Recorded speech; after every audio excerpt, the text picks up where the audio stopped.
Andrea Mantegna worked in the second half of the 15th century, mainly in the northern Italian cities of Padua and Mantua.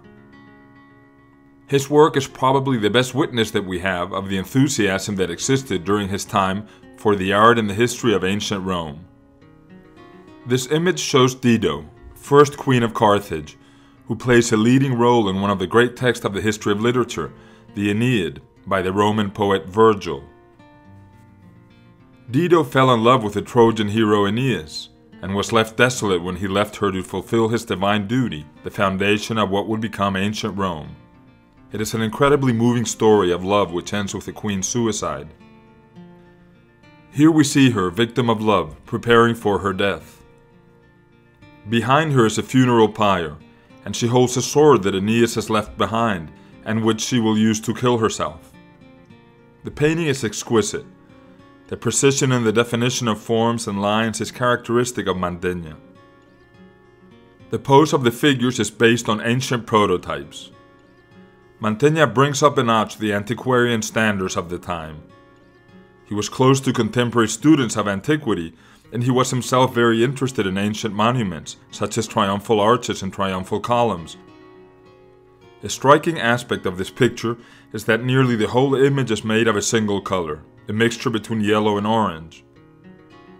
Monochrome paintings were a specialty at the time, and they're known as grisaille, a term that comes from the French word for the color gray.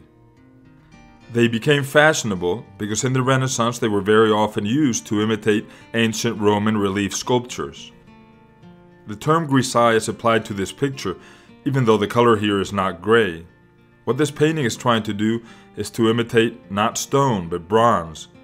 The ability of painters to imitate different materials with their art was praised by contemporaries.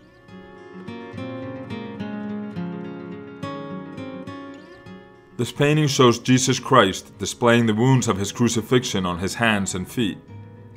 He is held up for contemplation by two angels. Different types of angels are described in Christian texts. Here we see a seraph dressed in red and a cherub dressed in blue. Christ rests at the edge of an ancient-looking sarcophagus. Next to his right hand, you can barely see that it is open, and on the ground nearby, next to the edge of the painting, you can see the lid. The beautiful landscape extends to a horizon showing the light of dawn. The clouds are lit from underneath.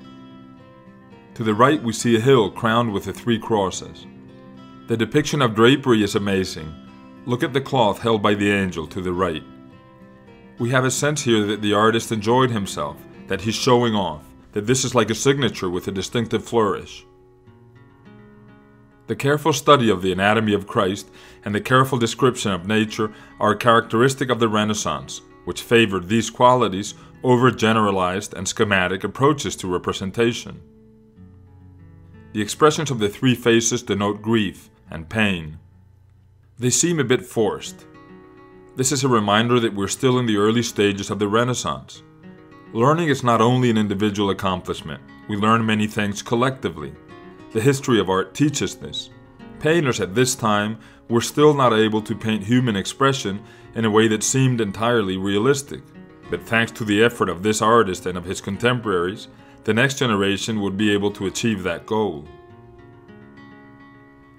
It is an interesting paradox that we can appreciate and be deeply moved by aspects of a painting that fall short of its own goals.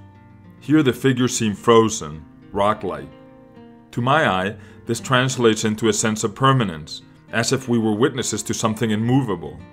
We feel that we are seeing something that is historically distant, eternal.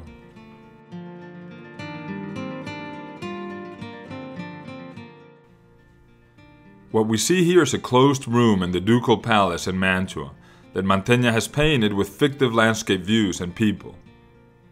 When one is in this room, it seems as if the ceiling and the side walls opened onto the sky and the countryside. It is a feat of illusionism, and it's worth traveling to Mantua to see it. We're going to focus only on what is painted on the ceiling. We're looking up at a ceiling that appears to open up onto a blue sky. The figures are kept safe behind a balustrade. If not, they would fall onto us. In fact, some things here actually look like they're about to fall. Look at the large pot with plants to the left. It is barely held in place by a stick. It could fall at any moment. On the opposite side of the opening, a small naked child holds an apple that could also fall on us.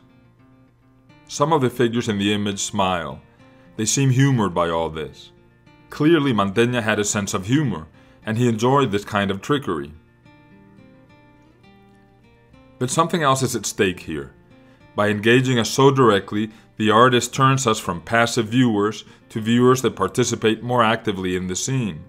We're almost physically involved with it. We feel that we should move away from the objects that may fall. Mantegna is a master at this. By engaging our attention, he achieves two different goals. First of all, he makes us more alert to what he's painting, to his story or his message. Secondly, he makes us more aware of his art and of his ability as a painter. Future generations of artists, especially in the 17th century, will work even harder at making us seem like active participants in the scenes that they paint, and at making us appreciate their skills. One final idea. Painters are makers of visual fictions, of visions. They each create a world that we look at and that we believe in and that we enter with our minds. This is a great thing. It makes our own lives infinitely greater. Instead of having only one vision or one version of life, our own, we can find many, created by individuals that were shaped by their times and places and also by their individual geniuses.